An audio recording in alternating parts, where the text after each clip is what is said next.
अच्छा, तो मैं इतवार वाले दिन अपने ससुराल गई थी अब्बू से मिलने के लिए। तो अब्बू की सेहत ठीक नहीं थी, अब्बू का हाल चाल पूछा और फिर मैं अपने घर की तरफ गई। तो वहाँ पे देखे माशाल्लाह माशाल्लाह, मैंने माशाल्लाह पड़ी अनार लगे हैं माशाल्लाह, बूटा अनारों से भरा पड़ा था। तो अच्छा, तो ये ना गांव में आप लोगों को पता होगा कि गांव में घर होते हैं, उनके बहुत बड़े बड़े बड़े सेन होते हैं।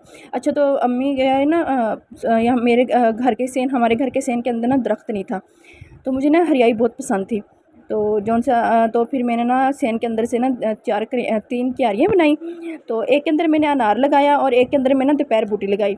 तो ये ना, ये कौन सा आम का दरख्त है ना, आपको ये आम नज़र आ रहे हैं, देखिए माशाल्लाह पहली दफ़ा फल लगा है और देखिए कितना माशाल्लाह कामयाब और बड़ा बड़ा है। अच्छा, तो ये ना अरफान की ना फुफ्फो में बच्चों के पापा है ना, उनके फुफ्फो के यहाँ से आम आए थे। तो वो गिटके थी, 2 मैंने ना बीज दी माशाल्लाह, दोनों गिटके का माशाल्लाह हो गई हैं और तकरीबन पूरे 5 साल बाद ये देखें दरख्त को माशाल्लाह आम लगा है। और मैंने इसे बच्चों की तरह पाला है, मैंने इसकी बहुत केयर की। और जब फल लगा तो हम लोग यहाँ पे नहीं हैं, हम लोग शहर गए हुए हैं। सिर्फ मेरी थायराइड का मसला है, जिसकी वजह से मेरी मेडिकल इशू है, जिसकी वजह से मुझे बार बार गाँव या शहर आना पड़ता था, तो इसलिए फिर शहर ही चले गए। अस्सलाम वालेकुम मेरी यूट्यूब फैमिली, उम्मीद है आप सब ठीक और खैरियत से होंगे। अल्हम्दुलिल्लाह मैं भी ठीक हूँ। मेरे चैनल अम्मा की हट्टी में आप सब लोगों का वेलकम है। तो आज मैं आप लोगों से अपनी सुबह की रूटीन शेयर करूंगी कि एक माँ एक सुपर वूमेन होती है, चाहे वो हाउसवाइफ हो, चाहे वो या किसी भी शोबे में हो, औरत उससे सुपरमैन घर को ही संभालना पड़ता है। चाहे वो जॉब कर रही हो, चाहे उसके बच्चे हों, चाहे वो अभी सिंगल हो, चाहे उसकी शादी हुई हो या ना हुई हो। तो फिर भी मैं अभी शादीशुदा हूँ। अच्छा, तो सुबह सुबह फर्स्ट टाइम उठी, मैंने नमाज़ पढ़ी, कुरान पाक की तिलावत की। तो अभी पूरा भी एक घंटा पड़ा था गैस आने में। तो मैंने फटाफट कपड़े धोने वाली मशीन चला ली, साथ साथ कपड़े धुल रहे थे और साथ साथ ही मैंने ना कहा कि चले तप्पियाँ लगा लेती हूँ। और फिर मैं तप्पियाँ लगाने से पहले मुझे याद आया कि मैंने फ्रिज के अंदर से अभी आटा नहीं बाहर निकाला, क्योंकि आटा मैंने रात को ही गूंद के शाम का और रात का आटा मैं साथ ही गूंद लेती हूँ।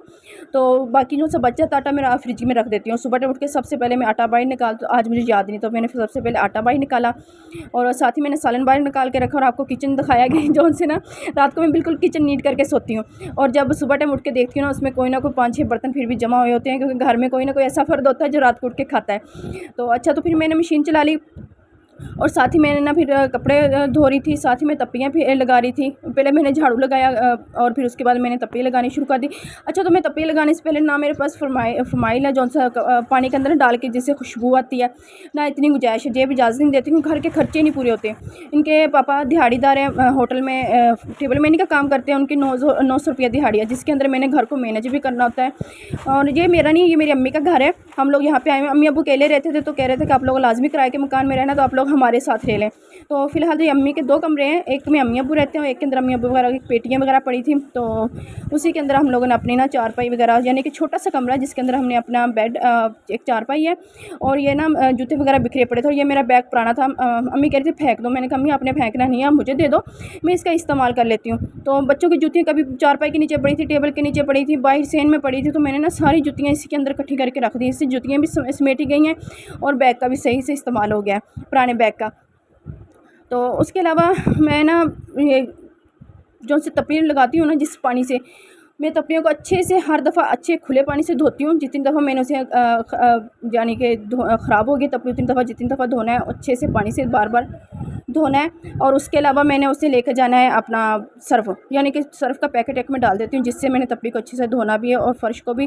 फ़र्श पे पहले एक दफ़ा तप्पी में अच्छे से लगा लेती हूँ, फिर उसके बाद साफ़ पानी के साथ धोकर फिर मैं तप्पी को लगाती हूँ। तकरीबन मैंने 3 राउंड तप्पी के लगाने होते हैं पूरे घर के अंदर, तो इससे अच्छी सी खुशबू आने लग जाती है और फ़र्श भी माशाल्लाह नीट और चमकने लग जाता है। तो अच्छा, तो ये रैपर भी ख़राब हो गया है, तो रैपर भी लेना है। अभी रैपर के लिए भी पैसे नहीं है बिल्कुल भी, ये रैपर ले लेनी हूँ, बस इसी से जुगाड़ चला रही हूँ, इसी के साथ काम चल रहा है। तो अच्छा, तो आज मैं आप लोगों से अपनी सुबह की रूटीन ही शेयर कर रही हूँ कि मैंने सुबह 1 घंटे के अंदर मैंने कौन से काम किए हैं और कितनी देर में किए। मैंने कपड़े भी धो लिए, झाड़ू भी लगा लिया, तप्पियाँ भी लगा ली, किचन भी नीट कर लिया। तो और मैं ये सिर्फ 10 रुपये के पैकेट के अंदर ही पूरे घर के अंदर तप्पियाँ तकरीबन 3 रोड मेरे लग जाते हैं। एक दफ़ा गंदी तप्पी हो जाती है, फिर दूसरी दफ़ा लगाती हूँ, उसे अच्छे से देखूँ कि अब पानी साफ़ नहीं आ रहा, तो फिर तीसरी दफ़ा लगाती हूँ। जब नीट पानी बिल्कुल उसमें से निकलने लग जाए ना तप्पी के अंदर से, तो फिर मैं बिल्कुल कहती हूँ कि अब फ़र्श ठीक है, नीट है, क्लीन है। अच्छा, तो उसके अलावा ना हम हाउस वाइफ के पास बहुत जो गाइड होते हैं, मिडिल क्लास हाउस वाइफ के अंदर, उसने कम बजट के अंदर अपने घर को नीट भी रखना है और अपने काम भी ख़त्म करने हैं। तो मेरे ना ये तकरीबन मैं अपने कम बजट के अंदर ही डेली तप्पी लगा लेती हूँ 10 रुपये के अंदर, यानी कि हफ्ते में मेरी 3 दफ़ा मैं तप्पी लगाती हूँ।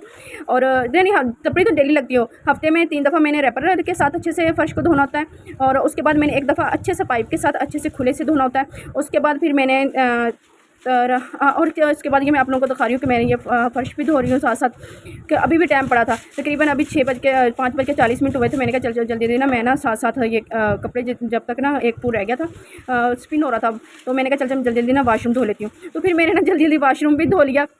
पता नहीं क्या था, आज तो टाइम गुजर नहीं रहा था, 1 घंटा ऐसे लग रहा था जैसे 10 घंटे को बराबर हो गया हो। अच्छा, मैं साथ साथ गैस भी चेक कर रही थी कि गैस अभी आई है या नहीं आई है।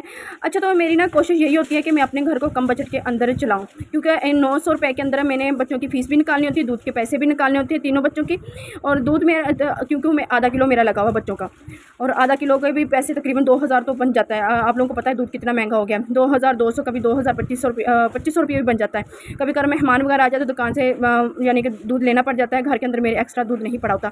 अच्छा, तो और उसके अलावा ना मैंने क्या कहते हैं उसे, गैस का बिल भी निकालना होता है, और कूड़े वाले के भी पैसे भी देने होते हैं, और महीने के राशन के भी पैसे देने होते हैं। वैसे राशन तो हमारा महीने का इकट्ठा नहीं आता, डेली का डेली ताज़ा ही लेना पड़ता, फिर भी कभी ना दहाड़ा लेने पड़ जाता है, कभी 2 या 3 हज़ार रुपया बन जाता है, वो भी निकालने होते हैं। फिर उसके अंदर बजट भी मैनेज करना, उसमें उसी में से 2 या 3 हज़ार रुपया जोड़कर बच्चों के लिए ना कभी ना कोई चीज़ ऐसी, या सूट ले लिया बच्चों के लिए, या लैसें वगैरह ले ली, ऐसे काम करना पड़ता है। और उसके अलावा ये देखिए, मैंने फ्रिज वाला आटा था बाहर निकाला था, देखा था अभी भी गैस आने में ना 15 मिनट पड़े थे, तो मैंने ना पेड़े करके रख लिए, जब तक गैस आएगी तब तक ना मैं पेड़े मेरे नरम हो जाएंगे और रोटियाँ आसानी से पक जाएंगी फ्रिज वाले आटे से, क्योंकि ये बहुत ठंडा होता है। अच्छा, उसके बाद ना मैं साथ ही आटे वाला जो सा बर्तन में आटा गूंदूँ, या मैं जिसमें से रोटियाँ पकाने के बाद बर्तन हमारा जिस डोंगे के अंदर हम रखते हैं, वो उससे मैं फ़ौरी धो लेती हूँ। मैं बिल्कुल भी इसे नहीं रखती, क्योंकि आटा खुश्क हो जाना बाद में धोना बहुत मुश्किल हो जाता है। और मैं ये साथ साथ बर्तन जो से ना मैं अपने साथ साथ नीट कर रही हूँ, क्योंकि ईद के दिन है, और मैं दुआ कर रही हूँ कि कोई ना कोई कब सूट सिलाई होने के लिए आ जाए, जिससे मैं ना बच्चों के ना सूटों के लिए लैसे वगैरह ले लूँ। तो बस दुआ कर रही हूँ, इसलिए जल्दी से मैं अपने आप को सुबह टाइम बिल्कुल सारे काम ख़त्म करके ना सिलाई पे बैठ जाती हूँ, अपने बच्चों के कपड़े सिलाई करती हूँ, तैमूर, रनीन और हनीन वगैरह के। तो ना कोशिश करती हूँ कि आज क्योंकि इतनी महंगाई हो गई, औरतें खुद ही घर में कपड़े सिलाई कर रही हैं। वो कह रही हैं जो सी बाहर इतनी सिलाई देनी है ना, घर में खुद सिलाई को, एक सूट ख़राब होगा, 2 होगा, तीसरा को, चौथे पे खुद ही समझ आ जाएगी सूट कैसे सिलाई करना है। वो दर्जी यानी के पास जाती नहीं अब। हाँ, कोई महंगा सूट हो ना, 15-20 हज़ार रुपये वाला, या 8 हज़ार वाला, या 9 हज़ार वाला, हाँ, फिर वो दर्जी यानी के पास लेके आती हैं कि ये सिलाई कर दो, और उसकी भी सिलाई 500-600 से ज़्यादा देनी नहीं है, हमने डिज़ाइन अन्य कराना है। तो अच्छा, फिर उस तो बाद ना अभी भी 10 मिनट पड़े थे गैस आने में, तो मैंने देखा कि चूल्हा बहुत ख़राब हुआ था, क्योंकि मेरे ना अम्मी का घर सब बंद है, किचन में घर बंद के अंदर है। तो ना जब मैं गर्मी है, एग्जॉस्ट फैन नहीं है अम्मी वगैरह के किचन के अंदर अभी, तो ना गर्मी बहुत हो जाती थी, तो मैं काम करते पसीने से कपड़े मेरे भर जाते थे। उसके बाद ना तो अम्मी ने कहा ऐसे करो, आप बाहर के जान जिस तरफ ना कपड़े धोने वाला बनाई हुई ना गैलरी, तो आप इस तरफ ना अपना रख लो चूल्हा, तो बाहर सेन की तरफ, इससे गर्मी भी नहीं आपको ज़्यादा लगेगी और इजी भी हो जाएगा। वैसे मुझे बहुत फ़ायदा हुआ है बाहर चूल्हा रखने से, मुझे पसीना भी नहीं होता, बाहर ठंडा भी होता है, क्योंकि मैं सुबह और दोपहर की रोटी मैं सुबह टाइम ही पका लेती हूँ। जो सालन होता है वो छोटा सिलेंडर रखा हुआ है अंदर चूल्हा, तो उसी पर सालन गर्म कर लेते हैं, नहीं तो ठंडा सालन ही बच्चे खा लेते हैं। तो अभी भी गैस आने में ना तकरीबन 10 मिनट पड़े थे, तो मैंने कहा चले जल्दी जल्दी मैं ना ये वाले चूल्हे भी धो लेती हूँ, बहुत गंदे हुए थे, इन्हें मैंने अच्छे से धोया, इन्हें नीट किया। और फ़र्श बहुत गंदा हुआ था, हम जहाँ पे बैठ के हांडी रोटी करते थे, बच्चे भी पास आके मेरे बैठ जाते थे। मैंने कहा चले मैं फ़र्श भी साथ साथ नीट कर लेती हूँ।